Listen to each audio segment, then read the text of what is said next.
guys, welcome back to my channel, iSweets Tea.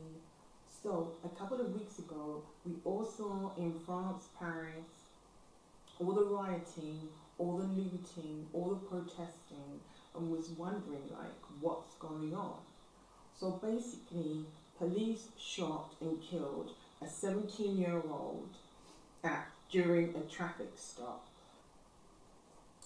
and anger grew because he was of ethnic minority, so I think he was Arab, North African, and people have been reporting that in France they treat black people and Arab people and people of colour differently.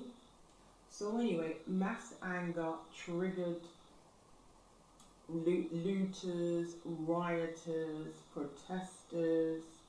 Obviously, this innocent mom lost her child. They didn't need to shoot. Basically, he was driving and the police wanted him to stop, and maybe he was a bit difficult, but they didn't need to shoot a minor 17-year-old. So people had sympathy for the mom, and they went out to protest, but there was some underlying issues there. There was more issues because people in France feel that they're treated differently because they are African or Arab heritage, so they feel like second-class citizens.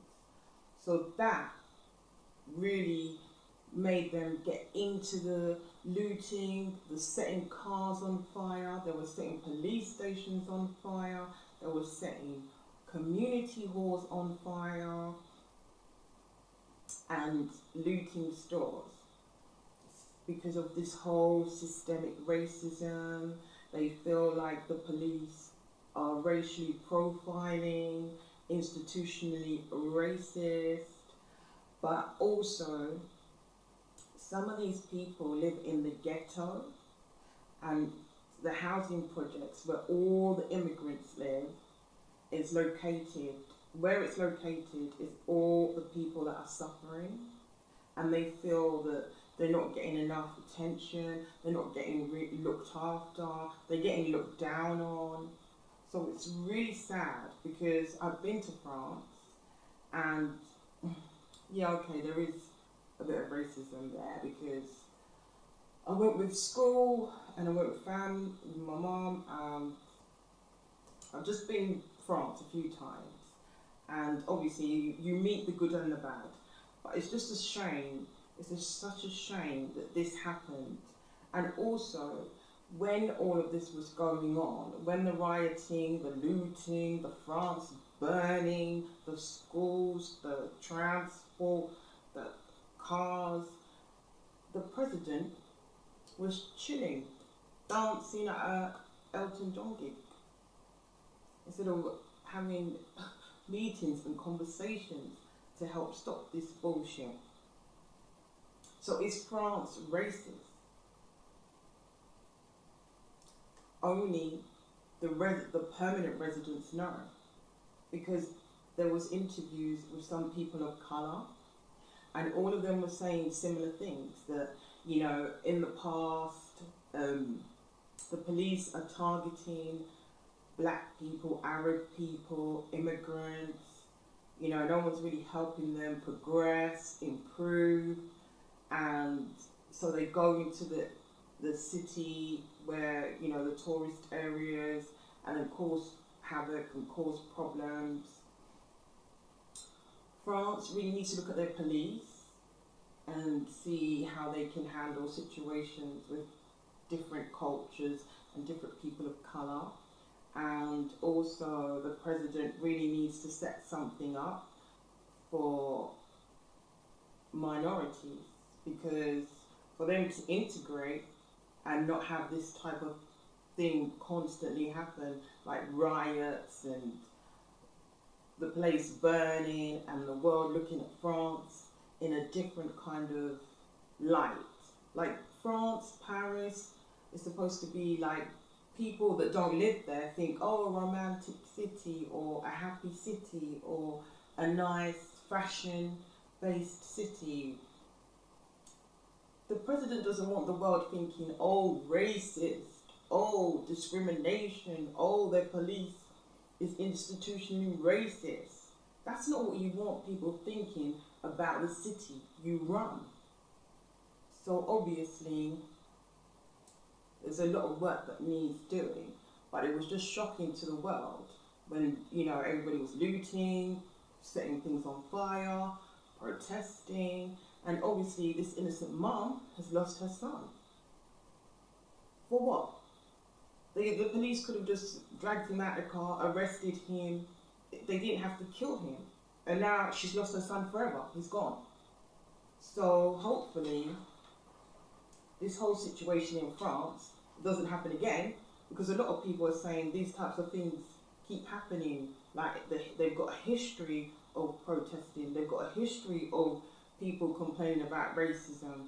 They've got a history of all these things. And their president is not doing anything about it. And it's not fair that these people have all of this anger building up, when it can all be, well, it's not all gonna go away. I mean, racism doesn't just go away. It's not, there's always gonna be racism, but there are things that can be done to help, you know, make things a little bit better, to improve the people that are living in the bad parts of France. Something needs to be done to improve their life so they feel worthy and they don't go out, you know, burning things and looting things. But anyway, those images were really a shock of France, Paris, when places were burning and people was really upset. And obviously people were upset for the mother that lost the child, but also there was some deep-rooted anger as well. So fingers crossed things improve for France, and fingers crossed in the future there's less racism and more helping each other, helping the community, not making people feel neglected or abandoned because of their race. Can't stand racism, fucking hate it, but I'm not going to go crazy on here. But yeah, I just wanted to mention that because, you know, it was quite a shock, all the stuff that was going on, but finding out the deep-rooted cause and knowing that it can be fixed, well, not fixed 100%, but the president can help it improve. I mean, the Prime Minister, whatever he is, the Macron geezer, he can help things improve. So just do it. It doesn't take a day. I know it's going to take quite a while, but France, Paris is a nice place, and it's not good having those images come back and happen over and over again. It's not a good look. But fingers crossed, you know, the whole breakdown of the law and order and the whole breakdown of, you know, Paris crisis and all this stuff doesn't come up again, because if they have conversations with people, then they understand how people feel. So yeah, that's all I wanted to bring that up, so just fucking hate racism. And yeah, like and subscribe.